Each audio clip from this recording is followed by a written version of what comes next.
Hello, I'm going to talk to you about my favorite part of YouTube.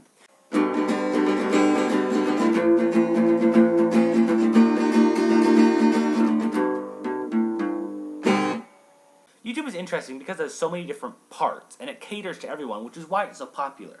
It doesn't just have one kind of video. I usually watch vlogs if I want someone's opinion on something.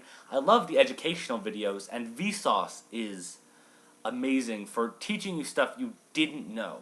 But my personal favorite part of YouTube is the short film section. Hollywood, for a reason, doesn't have a lot of inventive ideas because that's not really what sells. If you're in the mood to see a movie, that's money that you're giving for an experience to watch something. You're going to want it to be good. You're going to want something that grips you and holds you. And usually, Hollywood does that through action films. And Michael Bay's explosions every 15 seconds. I actually counted when I was watching how many explosions were in Transformers 3, how many explosions occurred in 30 seconds, and it was like 40. It's fun to do stuff like that. The risk that Hollywood runs when making videos is that they don't get watched.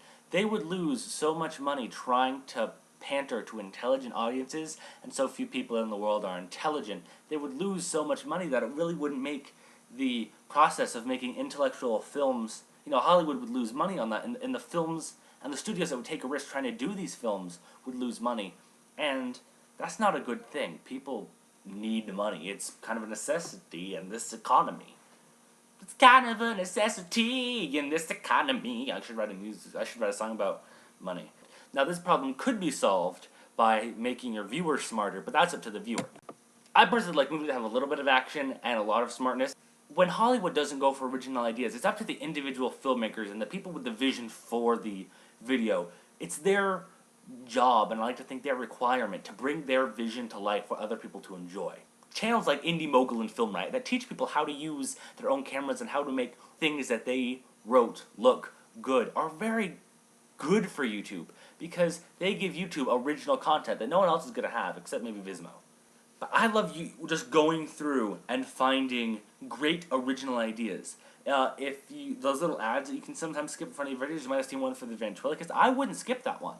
That is a advertisement I have sat through twice because I loved that short film with Kevin Spacey. I found out about that through Indie Mogul. But that is my favorite part of YouTube. I have several different channel compilations.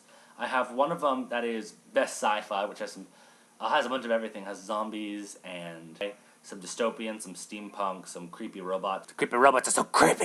The creepy robots! I was like, oh man, where'd my chair fall back on me? That's revert to the original pose. Go! There we go. That's one of my favorite things about YouTube, is just spending like 5 hours looking through all these great short films. Because they are the great original ideas that people have, but the mainstream audiences reject.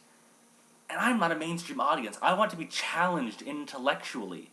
And I feel that oftentimes indie directors do that a lot better than Hollywood directors because they have those original ideas that I crave, those new ways of looking at the world. It's good to open your mind, and film is a great media to do that with. Almost as good as books. Alright, see you guys.